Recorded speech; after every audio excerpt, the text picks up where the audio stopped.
Hey guys, Kevon here. Welcome back to another episode of The Public Show. So today I have a special guest. Her name is Barbara Williams. In this casual conversation, we talked a lot about how she grew her community from scratch, from zero, and then how she thought about working closely with the community to build new products. And at the end, we had this public show special where we freely talked about a challenge Barbara raised. So I hope you find a ton of value in this episode.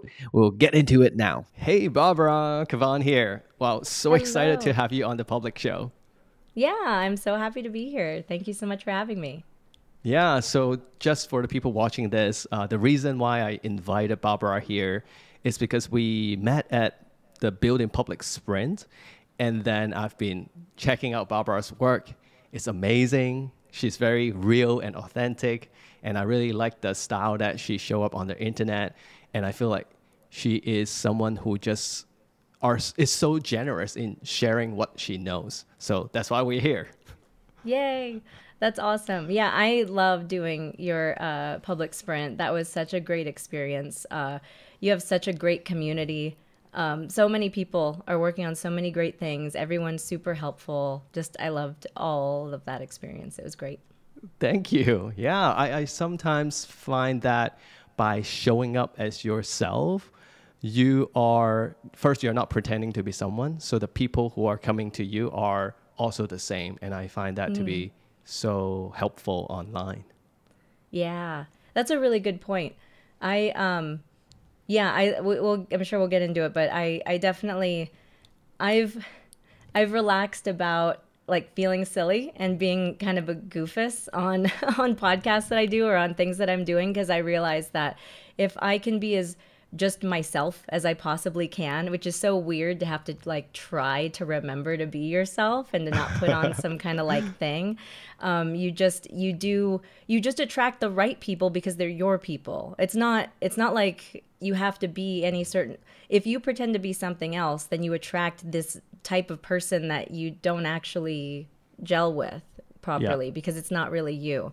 So yeah, I'm all about that, and I obviously, yeah, that I think that's what we see in each other, which is why we both had that good experience meeting each other and seeing each other's work. So that's cool. Yeah, totally. Like the first time I saw you and then you hop into one of the group call, I just feel that we're the same type of people or in the same tribe or something. So Sure. that's why I would like to get to know you more. It's part of the reason why I want to talk to you on this show. So Awesome. Yeah. perhaps like my audience or the people watching this might not know who you are. So first, I don't really like to talk about business because it's more important that we know the person. So what can we know about you? Like, who are you, Barbara? Gosh. I mean, so yeah, to avoid talking about business, because like I want to just say I'm a coach, but that's put that aside. I am all about. I mean, I can lead with some of my values. I'm all about like freedom and personal responsibility and integrity and consistency in like everything that I do. And I think that I live that way even becoming an entrepreneur, even being able to like kind of design my lifestyle and call my own shots and pick my own clients and all of that. And it's not even a control thing. It's just like, again, wanting to attract the people that are on my same wavelength. And like similarly, I want to be that person for others. So I think to like talk about me, which I'm apparently bad at, I'm a carnivore, which is different. I really only meat, even though I know your your logo's of broccoli. Occasionally I'll eat broccoli, so that still sticks around sometimes. But other than that, I just have a real passion for fitness and bettering oneself, and really, I do have a passion for business. It's hard for me to talk about anything else because I do really care about that. It gives you so much autonomy, to have your own business, to not be beholden to some employer, to be worried about if you're going to get laid off or if you're going to get that raise. There's just so much I don't know, empowerment that comes from working for yourself. So that's just like such a big part of like everything I do and touch. No, I totally get it because I am the same. Like, I cannot read any other books other than nonfiction business books. Like, I don't Yeah. even read a novel or like sci-fi and all that. I just cannot. I'm a business person. But Yeah. now I'm curious. Like, I got online and started sharing and writing 3 years ago. So it was late 2020. And my turning point was my first daughter was arriving. And then I left my job as a CEO of a startup. And I realized I was a nobody, like nothing under Kevon Chang. Everything is under the company or for the founder or the investor that I work for. So that was my trigger point. But you said you have enjoyed, being self-employed, the autonomy. I wonder what was your turning point and when was that? Oh man. Gosh. Well, I've worked in a lot of totally random fields. I worked in the entertainment industry, in commercial real estate development, in employment law, like suing people for wrongful termination, all kinds of like just a Okay. totally random, weird array of stuff. And I say that because I was really good at like being the right hand man, so to speak, for any of those owners of those businesses. I was like Oh their my God, executive I'm the same. assistant, their project man. Okay, there we go. Yeah, so okay, this makes sense. And I just got money is not a big like push for me. Obviously, I want to be able to pay my bills and I want, all of that stuff, but that's not like the motivator. And in all those businesses, my boss just wanted to make more money. That was their end result. I mean, yeah, okay, I'm going to help this person by, being the lawyer for their lawsuit or whatever. Like I get there's a little bit of helping going on. But at the end of the day, it was about money. And I think by the time I got into my 30s and I was looking at like everything that I had done, I was just supporting people who just their values didn't align with mine. There's nothing wrong with making money, by the way. Of course we all need to, but it just that wasn't enough for me. And I think at some point because I'd gotten into some debt, and then I got out of debt. I worked my way out of all of that. At that point, I had the financial freedom to be like, okay, you know what, I can take some time off and like figure out what it is that I really want to do.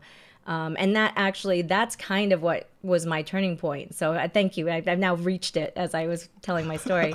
I got out of debt and I thought, you know what, I want to help other people get out of debt. So then I got certified as a financial coach through Dave Ramsey, who's a big, financial coach type guy, at least here in the States. And he, that process and I did take on a few clients and I was helping them through just getting out of debt. And I realized that was kind of small for me. Not small as in it just, I wanted to help more than just help people get out of debt. Like coaching is coaching to me, in that really at the end of the day, you're just helping the person get past something within themselves to get to their goal, whatever that is. And yeah, you can frame it as getting out of debt, but also it can obviously you can go into any aspect of their lives. So that's when I kind of started to zoom out. And I just happened into the current business coaching that I'm doing, and I love it. So that's been, and again, I had the same passion you did as far as like reading all these business books, so it just fit really well. So that's kind of where my evolution has gone. But that was my turning point, was just doing something for myself and then realizing I wanted to turn around and help others through the same thing. And that was like, yeah, that's what I want to do. And I'm not really going to be able to do that for an employer. I'm going to have to do that as my own business. Wow. As you were sharing your stories, I just cannot help but find a lot of similarities among us, because I was That's also so the cool. left-hand person of a founder, spent 4 years. And then I also realized that kind of business mindset of, okay, let's raise more money from investor angels or different people. And then let's grow, grow, grow. And then one day we look at our profit and loss and be like, why are we not making money? And then we start like letting go of employees. So it's like quite crazy Yeah. in my opinion. But right now, my approach is so different. Like it's kind of what you Right. said, like it's just giving values to people. I don't squeeze their wallet. That's not Right. who I am. But I guess Yeah. we see that side. Now we don't want to be on that side. Right.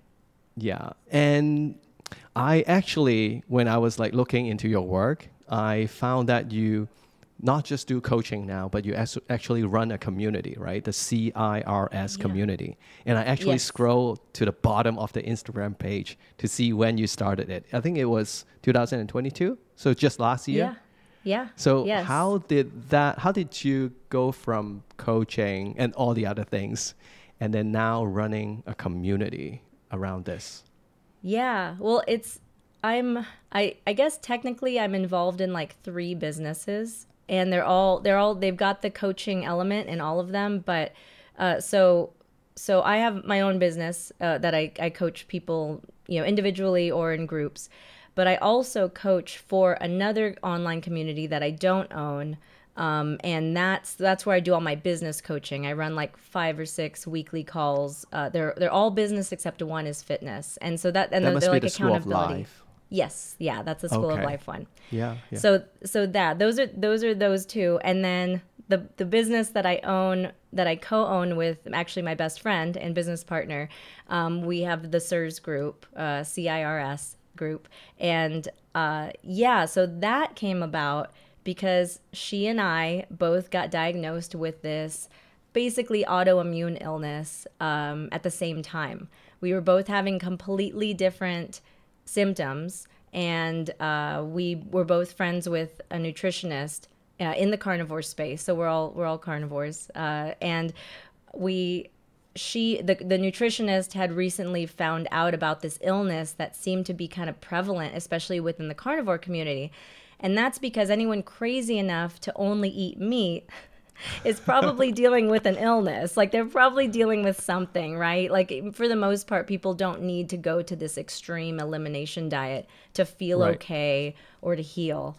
And the carnivore diet is great for that for a lot of people, but some people still were experiencing problems, and I was one of them, and my friend was one of them as well. So anyway, we got diagnosed, and the illness is so complicated and overwhelming that we thought, man, we are having trouble with this. Like we like this stuff. We like reading about health and studying and researching.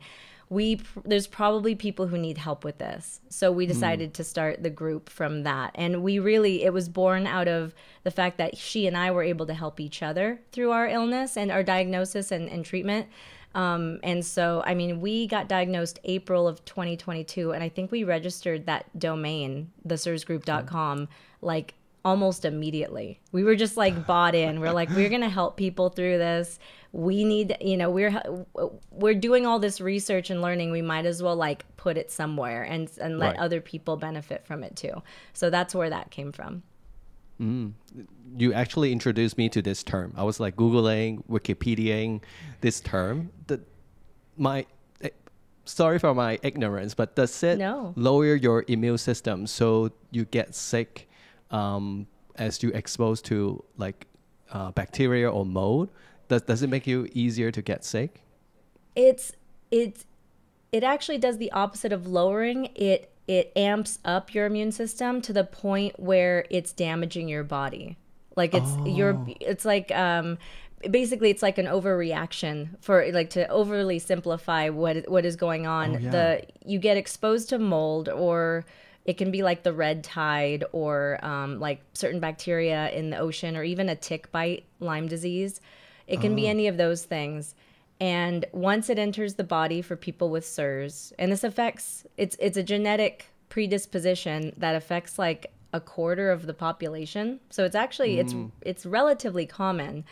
But when they get exposed to that biotoxin, basically, the immune system overreacts to it, and the adaptive immune system does not know how to build antibodies to those things. And so you're just in a constant state of fighting this illness, and it eventually deteriorates systems of the body. It can get Got it. really bad. Yeah. So that's where it's like, again, complicated illness. If anyone has Yeah. questions, they can definitely reach out and I will explain it more. But it's a multi-system, multi-symptom illness that manifests in all different kinds of ways for different people. So yeah, it's just, it is complicated, and that's why we were like, you know what, we need to create some content on this. There was, at the time, no patient-facing information. All of the information about CIRS online was very much for the doctors, and so it was really hard to understand.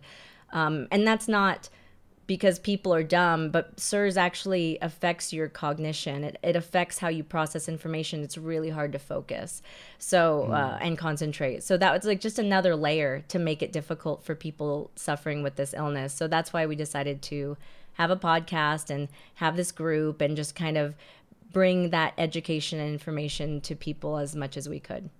Yeah, that makes a lot of sense because it's not just about the body. I can see that it's a lot of emotional journey that the person is going through as well. So a community would help to just talk it out. So I'm curious because a lot of people, we're talking about community here.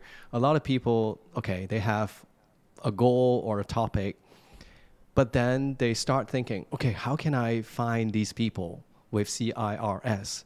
They would think, okay, maybe I'll go to social media, but then people wouldn't put I have CIRS on their profile, so you cannot search for them. So I'm curious about your way of reaching the first group of these people. Like, what did you do to, get to know these people so then you can hang out and kind of introduce them to your community? Yeah, it's an interesting question because that was a tough thing when we first started. So when we first started, we did some research on like what platform we want to be on, and actually, funny enough, we chose Circle as well. So we're on Circle, and I know you use Circle too. And at that time, we thought, okay, the base price at the time was like $50 a month. We're like, we want to charge $10 a month. We just need 5 people. We just don't want to lose money on this. Let's just get 5 people. Now, I was lucky in the sense that my partner, JC, has a pretty big following on Instagram. She, at the time, was like at 20,000 followers. So that's a good reach. And also, she has a very carnivore-heavy account. So that's most of her followers. And again, like I said earlier, the people who are gravitating towards such an extreme diet are probably sick. So there's just a lot there already. So all we had to do really was just talk about the fact that we opened this group. It's this really low price to start, and we're not still at that price point. It was just I think we ended up with like 10 people at that $10 price point. And we're like, okay, this is good. Great. And now we're a very small, intimate little group, and it's great. And from there, we upped it to 20, and I think our current price is $35 a month. And again, we're just adding value to it. We have a resource library built out. We have multiple group calls a month, including a class. Like we're doing more now than we did in those $10 days, so that it justifies the price. But in the beginning, I think that tactic of using that lower price to bring in some founding members and then again build it with them. We didn't have hardly anything in the community when we started. Thanks for raising that point. Exactly. Hey, I did my homework. But that is the way to do it. Like, just start. You can only steer a moving ship. So move. Just go forward, do something. And that's what worked for us in this situation. And then beyond that, it does become about education. We do a lot of Instagram reels and podcasts like, hey, or do you deal with GI issues? Yeah, like, and does it look like this and this? So like you may want to look at CIRS, and this is why. And then for more, visit us at thecirsgroup.com. Like those are our Instagram reel, format basically. But we just do that with different symptoms or different aspects of the illness and just educate in that way. Yeah. I think what's really smart from what you said is there's a hypothesis that people who go the extreme to eat only meat might have CIRS more oftentimes. So you might not reach the CIRS people directly, but you can, have a stepping stone audience to reach them, which I feel like, because I talk to a lot of people who are building early audience or community, I feel like not a lot of people think about it this way. They're always thinking, okay, CIRS, where can I find them? Yeah. But it's Yeah. about, that stepping stone. Yeah, the little like adjacent neighborhood type of Exactly. things. Yeah, because like the other thing we could do is try to focus on the Lyme disease community or fibromyalgia or chronic fatigue. There's all these like known, because CIRS isn't really known, and it's honestly not super accepted by conventional medicine, conventional Western medicine anyway. So it's just very there's a lot of education going on there. But if we do reach some of the people whose symptomology may match up with what CIRS is, and just say like, hey, look into CIRS, because CIRS is treatable. So if you're still suffering with this other illness that doctors are not able to fix for you, like come look at this. And on that note, we actually are very strict about never taking like a kickback from any doctor or any practitioner. I've been offered that, and I don't want that, because I never want anyone to think that I'm like recommending a supplement or a doctor Yeah. or whatever because of any kind of kickback. We just want to be Right. this like loving, supportive community for people going through this, because it's so overwhelming to begin with. And so that's the only problem we're trying to solve, is support for people who may be lost. That's it. Like that's the extent of it. And there are great doctors that will handle your actual care, and there are great nutritionists that will help you with what to eat.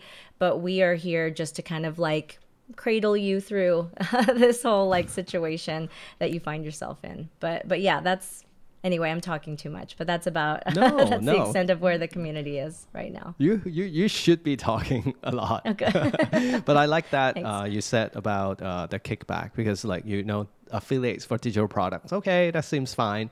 But like for things like this, it doesn't seem like the right thing to do. Yeah. Exactly. And I'm a full supporter of affiliate marketing. I love that in the entrepreneurial space, and I think there's so many times and places for it. But yeah, in the health space, it just gets kind of meh. Like I see where influencers go down a not so great path when they start accepting things for products that they may or may not believe in, and I just don't. With the health, it's just like kind of a special area that I like to keep protected. Yeah. For whatever reason. I think it's easy to get down that rabbit hole of affiliate marketing, because you see how nice the money can be, and without doing a lot of work, like your content Right. can just sit there, and you Right. might be influenced by that. Yeah. Yeah. So you said you start with 10 members and then 20 members. I always think that, to grow a community, you cannot just keep posting content and hope that, those content work its magic to showcase your community to people. I always feel like there needs to be some kind of product that is attractive enough so that people would talk about it and it would draw more people into your world. Like, for example, I started 3 years ago, and my first really organic product was making Twitter friends. It's an email course, and I make it high quality, but it's also free, so people would like just pass it to their friends. When you think about growing your community, did you try to think about something that will, let people talk about it organically? That's a good question. I think we get some really good interactions within the community, and we don't have a ton outside of it. I think our main platform that we utilize outside of, well, we have two. Outside of the community, we have our YouTube channel, which is where our podcast lives, as well as on podcasting platforms. And then we have Instagram. And so I think a lot of the building that we do is more, again, about like the education side. So it's not so much product based. That said, we have been working on some things behind the scenes. And again, that's not building in public, so it doesn't really fit. But I can say in publicly, like we do, we have some handouts that we've developed for people. Like, for example, like I just went through with you, it's kind of hard to explain what CIRS is. So imagine having the diagnosis and having to like explain it to your spouse. And why are we spending $1,000 on this blood test? Like, what is this about? So we have built some resources. There is a course that we were working on as well. So there's a couple things that we can start to maybe build in public a little bit more, or at least with our own community's support and help. One thing that we just did today, so this will be on a soon to be released podcast, is we asked that within our community for stories of their own CIRS journey that we can then put on our podcast. So I think that's going to be a really good way of kind of pulling from the community with their permission. We're asking, we're soliciting them, like, give us stories that you would like us to share. And then we can turn around and put that on the podcast, which is public. And that's something that can maybe draw some people in so that they realize, what it is that our members are dealing with, and also what kind of support they're getting from within the group. But it's a great question to ask, and I think that's something that I need to think more about for sure, as far as like products to get people excited about the group itself and what's inside. Yeah, I mean, you mentioned you're not exactly building in public, but to me, a subset of building in public is actually building with your community. Yeah, it's not exactly in public, but it's also not just building inside your head. So you're taking in a lot of feedback. And I really like that. Sometimes I have this term like build in private, but earn in public. So you're working with your community, but there must be something in this collaboration that you can like, throw it out there on Instagram. And it becomes like content to bring people in. So I like that. Yeah. Other than getting their stories, what about feedback? Like, I'm interested to know, if you're working on a new course, like you're doing it right now, how do you take in their feedback? How early do you do it? Do they come in and help shape the product? Or is that something you intend to do more in the future? That's a good question. I know with actually the first handout that we did, we posted it. I posted it and I said, hey guys, like, let me know what you think. I'll make some changes. And sure enough, we had a few people say, can you change this line? Or this kind of makes it sound this way. Can you do this? And that was great. So I found that to be super helpful. So absolutely, I think that could actually be a real benefit to being within the community, is to have those first looks at any products that we make. And create and be a part of that process, so that then, that's just more reason to be a part of the community and get those first looks and actually get some of those things included, in their membership already, whereas other people outside of the membership might need to pay extra for it or whatever. So there's a lot of good ideas there. And I'm probably going to be implementing that a lot more with my own business, since my own business is more around business coaching and helping people directly. And I really don't have, that's going to be more almost starting from the ground up. I kind of have like an empty, clean slate on which to build a lot of what I'm doing. In fact, my website launches in January, mid-January. So I'm excited about that. But from there, I'm excited to like really start to build in public and really utilize anybody who wants to give me feedback, followers, haters, I don't care. Give me some feedback on some of the stuff that I'm building. I think that'll be really fun, a really fun process for me. And I also really need external validation, not in like a needy way, but like I need to say like, hey, this is a thing I'm thinking. What do you think? Is that a good idea? Like I kind of need that. So building in public really resonates with me for that reason, because especially when it's a business that's just yours, if you don't have that business partner to bounce ideas off of. So that's a big key for me. Yeah, that's also why I like to do it. Is sometimes it's just really hard to think about angles to talk about your products, and I feel like I'm forcing it too much. But building in public, exactly what you said, is like, I can have some buddies in the community to give me some encouragement. And then I can have some pre-sales. I can have some just small wins along the way as I build this, so I don't feel like, what am I doing? So totally. But there's one thing that you mentioned that maybe we should talk about it, because I always feel like for coaching practice, it's actually quite hard to build in public because it's not exactly a product. Like, it's not like a course or something in the community. So there's no end date. So it makes it less exciting for people to follow. Like, they're just looking at, oh, you have this new thing in your coaching practice, but it's not like you can launch the course. So, so yeah, how, as someone new to building in public or trying to do more, do you feel that way? Like, is it hard to build that part in public? You know what, I saw a great example of this. Her name's Christy Wright, and she's she's a business coach of sorts, but also like a public speaking coach. And she's done a lot. She used to work for Dave Ramsey under that umbrella as well. And she created this like helping you do your public speaking, like some kind of course like that. And for the first cohort, first of all, it was like half the price, and it was going to be filmed live. Like, basically, she was going to create the course live with that cohort. And I didn't jump in on that. And I wish I had, but I didn't jump in when she had that going. I think it was just like not a good time for me. It was like, I don't know, the wrong season.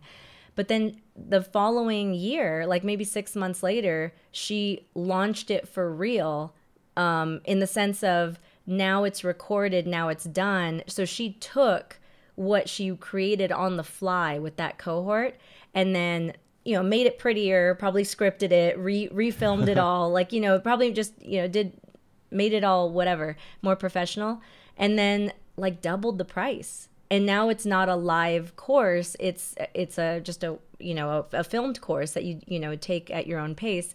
But I thought that was so brilliant, because it's kind of like you get that instant feedback, because these are like, she was basically doing live webinar calls with this small group of people that were bought in. And like, again, they're like her number one fans, because they were ready. Like, it was her first course on her own, and they were just there for it. So I think something like that would probably be a really good way for a coach to build in public. And that's something that I would love to adapt in some way for my own stuff. Yeah, so from the sound of it, it still has to be like a product scope, because it's a cohort, it's a course, instead of just the monthly coaching calls. I like that. Yeah. It reminds me of yesterday. I was filming my new masterclass, and if it's not Christmas, if I have time, I would do it live. So then I would just share and sell the recording. But because it's Christmas, I don't want to do it live. I just want to record it myself. Oh my God, it's so hard. Because if I'm sitting here, I always like feel like I say the wrong thing, and then I pause.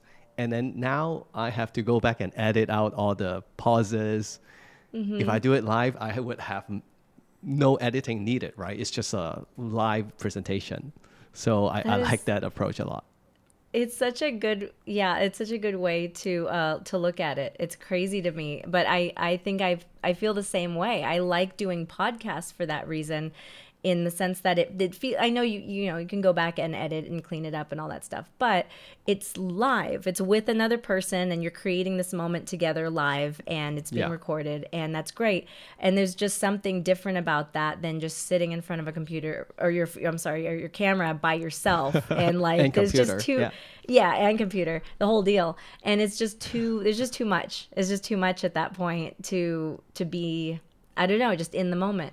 You don't get to be in that moment. And I think that's really, it resonates with me. I like that in the moment stuff versus that prep, because that prep can feel like such a slog to get through sometimes. So yeah. Yeah. And that's, I don't know if you ever feel that way. Oh, totally. All the time. And I feel like when you do it live, the recording, sure, it's like a unedited recording, but it's so real and raw. So in a way, it's more building in public, like people will appreciate it more. Before we jump into our like free flow chatting about like some challenges in growing the community, I want to ask you about like getting feedback from the community, and also sharing those feedback. Do you personally like reach out to your members and ask, hey, we are creating a new course, can you take a look? Can you give us some feedback? And then maybe that can be a testimonial to use that to invite more people to join the community. Do you have kind of that kind of workflow in place? I do a little bit, but only with like a couple people, and I think that what you described is more structured and therefore just more effective. I think that's something that we should absolutely do more of, because we really haven't tapped into like testimonials, but we see it. The beautiful thing about like these group calls is, you know, everyone's on the call, and you know, you lead these as well, and you just like you get some really great energy, and everyone's super supportive, and they say like person after person after person, thank you so much, this is so great, I love these calls, and then they get into their question. So it's weird because it's like I hear it and I know it's there, but you're so right. I'm not capturing it to then show the world and go, hey, look how cool this group is and all these people. This is what they're saying. So I think that's a really good, it's a thing that we need to do. And just to show honest, people it's so on hard. the outside. It is. It's so hard. Weird. Like, I don't do it enough as well. Lately, I've been thinking we have all this like office hour video content, but how can we use it? Like, now I can put on AI summary and timestamps so people can revisit. But then it's a lot of work. And again, we're not capturing the exact testimonials to use. I think someone has to figure out something around this area. Yeah. I wonder, I mean, I'm sure there's more than just like, oh, send them a Google form and have them like give you fill out a survey or whatever. There's got to be and I really, to go back to kind of like what you were doing in your community, I know you would reach out directly with people and touch base with them and all of that. And that's so important. And that alone, grabbing the testimonial or not, even just the outreach that you've done, it was a great reminder to me of what I should be doing more of. Just that personal outreach is so important. I don't know if you remember this, but I started messaging you asking how you're doing. And then you said something like, I'm loving the sprint. And then I asked you, hey, this is a great testimonial. Can I screen cap this private conversation and use it as testimonial? Do you remember that? Yeah. Yeah, absolutely. That's my favorite thing to do, because if you ask people to like do a video testimonial or fill in a survey, it becomes so scripted and so forced. But like a private conversation, of course, you need to get permission. That is just so authentic. It's like real talking to a friend, sharing information to a friend. So you should definitely do more of that. I'm taking notes right now. I got my pen. Oh yeah. I got. No, I need to. No, it's so good, and you're not even. Again, you're not like asking for it. It's just like I don't think you said like, how's it going? Like, you weren't saying like, how do you like the sprint? Like, tell me how great it is. Like, you did not prompt me at all. I just was very happy to tell you how great it was. So that is such a good point. I need to lean into that. I think and that feels so much better than creating a Google form and sending a survey out. That sucks. And that's why I haven't done it. Like, you're right. There's something scripted and not real about that. And that was probably my hesitation on doing it in the first place. But DMing someone and just checking in with them, that's like right up my alley. So that's a great call. It's kind of like two birds with one stone, but I never go in with the intention of like, I want a testimonial from this person. No. Right. The starting point is always like just checking up, but I'm always like have a third eye watching for the right materials. If it's the right one, then I'll ask. But most of the time it won't happen, but that's okay. Right. Yeah. All right. No, it's brilliant. I want to like get into a part 2 of this conversation. So at the public show, we want to talk about some challenges in growing the community. And then I asked you, hey, what are you facing? What are you feeling right now? So Barbara, what do you have in that area? So, well, it's a beautiful segue because it's kind of exactly what we were just talking about a little bit. But the challenge is just kind of staying in touch with your members when you grow to a certain size, and I have actually, because I have a really great group of like entrepreneurs in my life, you know, either friends or colleagues, or they're in my groups or whatever. So I get a lot of feedback and hear a lot about this. So I know I'm not alone in dealing with this. But you get to a certain level, and there's what's it called, Dunbar's number, where it's research has shown that we can't really maintain more than 150 relationships at any given time, which I thought was interesting. Because we are about there. We're at like, I think we're at 170 something or 80 something members in the CIRS group right now. And it's getting harder to like keep track of everyone and like touch base with people. It just gets to that point. Now, the nice thing is it's me and JC. We co-founded it together, so we can kind of like tag team and divide and conquer a little bit. That's even how we run our group calls. I run them verbally and I call on people, but she's like in the chat supporting people there, because there's a lot of people also talking in the chat. So it's we do that a lot in a lot of places. But what you did so well within the sprint that was so impressive to me, and I told you that in the moment, was just the fact that you do take the time to DM people and message people, check in with them, offer support.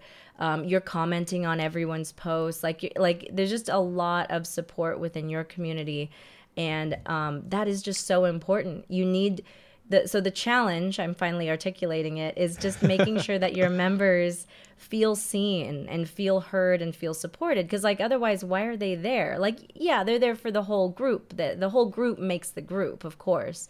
Yeah. But also, like, you really, as the leader or the founder or the owner, whatever you want to call yourself, like, you need to kind of facilitate that connection and introduce two people that may, you know, be able to connect and work with each other, or, you know, working on the same kind of thing. Or there's just like a lot of ways that we need to like shepherd the whole community and touch base with everyone. So you do that really well, and I'd love to hear kind of like more about what you do in your process to make sure your members are all kind of taken care of, for lack of better words. Yeah, this is a free flow discussion, by the way. So yeah. feel free to share your whatever you're thinking or learning as well. But I guess, well, I face this problem in my community as well. I guess the difference is that I have a course, Building Public Mastery, as the core of the community. So people come in because they want to take the course, and the community is around it. So it's a little easier for me to accept the fact that they might be inactive or somewhat, Sure. I don't know, somewhere later on, because they have gone through the course. But I also spend a lot of time thinking about this, like, why do people stop showing up? And then I start to kind of read into my own experience. Like, I also don't show up every day in someone else's community, but I somehow feel like, oh, I still want to belong there. Like, I still find it very fun to hop in maybe once every 2 weeks, leave a few replies, and then hop off again. That's why I cannot use Slack or Discord, because it's just too overwhelming. But Circle is nice. So then I started thinking, maybe we don't need people to show up all the time. Maybe people show up in different forms. Like, I definitely notice people showing up to live events. And then when we have activities like the Building Public Sprint, some other people would show up because they like this format. And then some people might show up in the forum. So everyone is different. I think as long as they still show up once in a while, then I feel like pretty all right. I was in the position where is everyone? Why is no one posting? And then I would hate myself for that. But now I'm like thinking along this direction, like, okay, it's fine if they don't show up every day. Yeah. Is that how you see it now? Or what are some plans to reach out to your maybe not so active members? Yeah, well, that's interesting, because I didn't even think about all the non-active people. Only because, at least in the CIRS group, there's like, gosh, at least 10 or 15 new like posts or questions every day. So it's almost like, oh crap, Wow. I need to like, again, they're chronically ill. They're looking for, answers. They want to make sure, are they doing this right? Did they read this right? What do you guys think? What was your experience? So it's a lot of that. And so for that group, it's more like I just want to make sure that everyone is getting some kind of response, and they are. Thank God, the group is big enough to where everyone's kind of helping each other out. So it's more like I just want to make sure nobody's saying anything incorrect, or I mean, again, it's health related, so I don't want anyone to be giving bad advice if I know that it's bad advice or all that stuff. But for my business call people, that's where I feel the way you do, because sometimes people will just fall off, and I know it's like for a lot of them, oh, they're not doing the action item that they said they were going to do for their business, so they're like don't want to show up to the call and have to say, oh, I didn't get around to it. So there's a little bit of that, and there's a little bit of, and I'm sure this happens with the sprint too. Like people are like, oh, I didn't post, every day, and now I don't want to go to the call because I'm sad or whatever. But I like to every now and then, at least, I mean, ideally at least once a quarter, but even just a couple times a year, if there's still members in the community, but they're just not coming to the call that they're assigned with me. That's when I send them an email, and I just say and it's super personal. Because I remember these people, I have notes on them and everything. So I'm like, hey, what's going on with, and I name their project, and I offer like, is there anyone in the community that I can connect you with? Like, are you struggling with marketing? I might have a marketing person that you could talk to or whatever. So I try to make it personal. And I definitely make it individual, because if you just like mass email people, that's not the right thing. So these are people still in your program, but then you just don't see them around. So somehow they still stay in the program. Yeah. Exactly. And with that community, I mean, it's the same thing as like you probably experience, and we've all done it. And those of us who have courses know that it happens. People buy courses and then they never do them. Like that's just what it like, and it's like you're like, oh, I want to be that person that does that course. So you buy it because that makes you feel like that person that did that course, and then you don't actually do it. So and those people, like I want them. I want, like, let's talk about why you didn't do the course. Like that's an interesting direction, to go. And again, that's me being a coach. But I think there are some people that just are in a bunch of communities, and they don't mind the monthly fee or the yearly fee, whatever it is, and they're just going to kind of like, maybe they do pop in and look around and they just never comment, so you just never know. But I do think that like touching base with them, reaching out, DMing, whatever it is, if you can take some time to do that.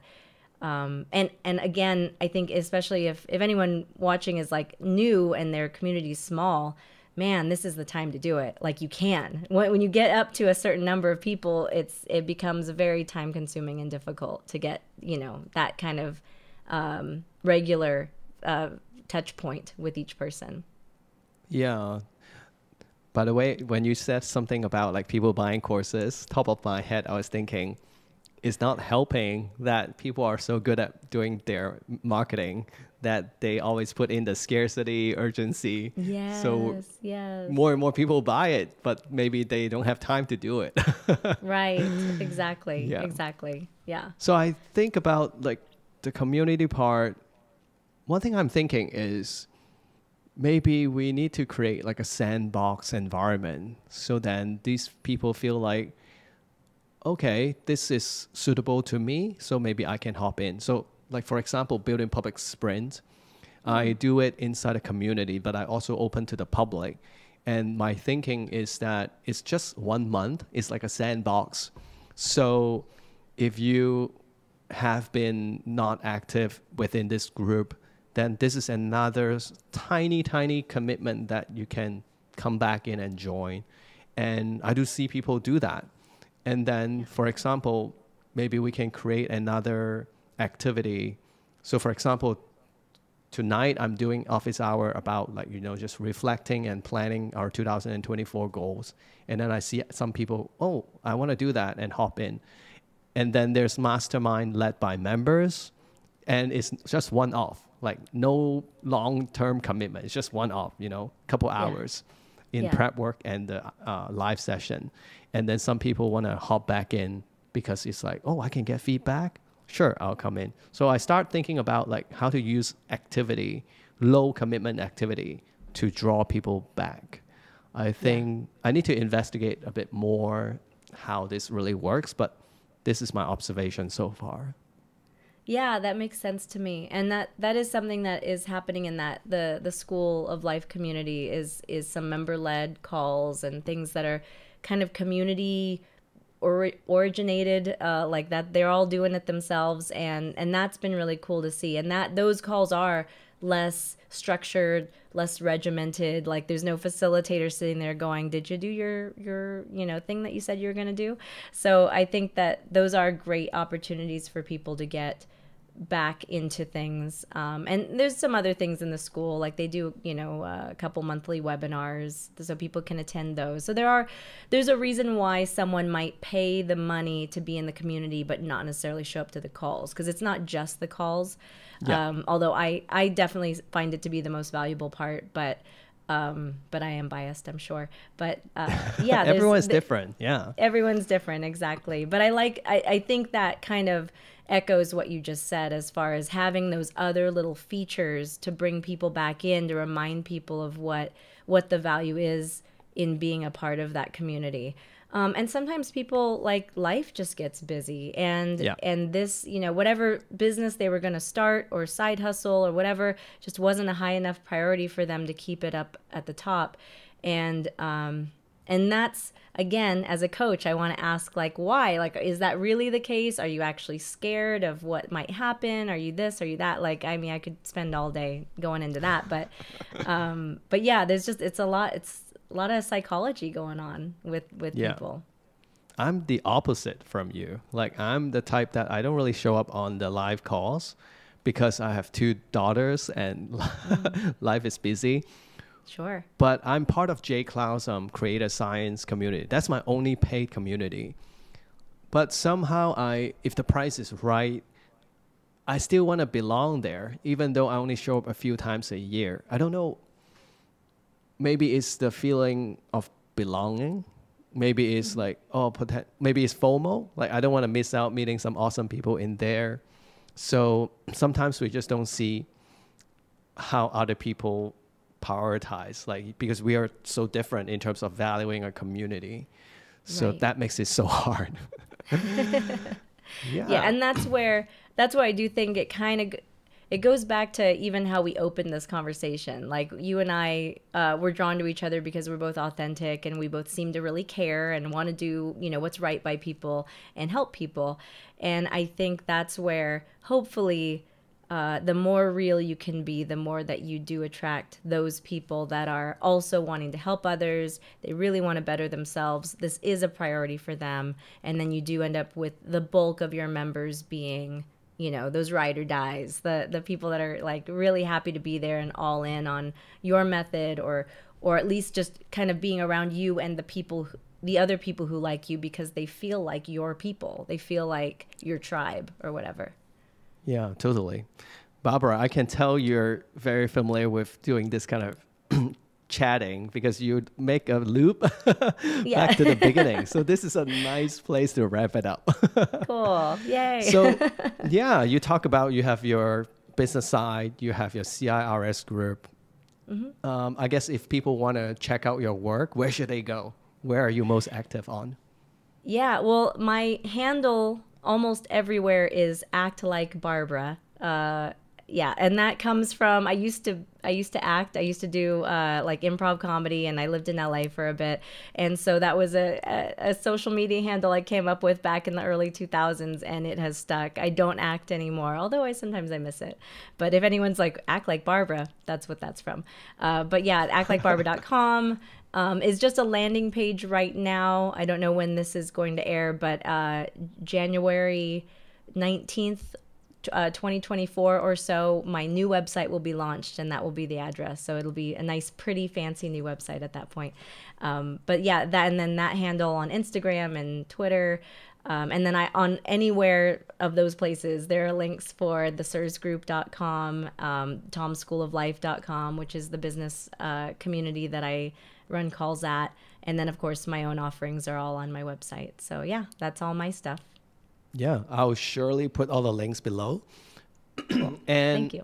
also, I know your new website is coming up because you have been showing that, building in public, showing that on your Instagram, I think. Yeah. Yeah, So yeah. I know that. All right. Well, thank you, Barbara, to be here chatting with me. So much valuable insights. Yeah. Thank you. Yeah. Thank you so much. I've learned so much just talking with you, both during the sprint and even now recording this podcast. So thank you. I've got my notes. I've got ideas to implement now. So I really appreciate it. I'm sure more to come. Yes, Yay. absolutely.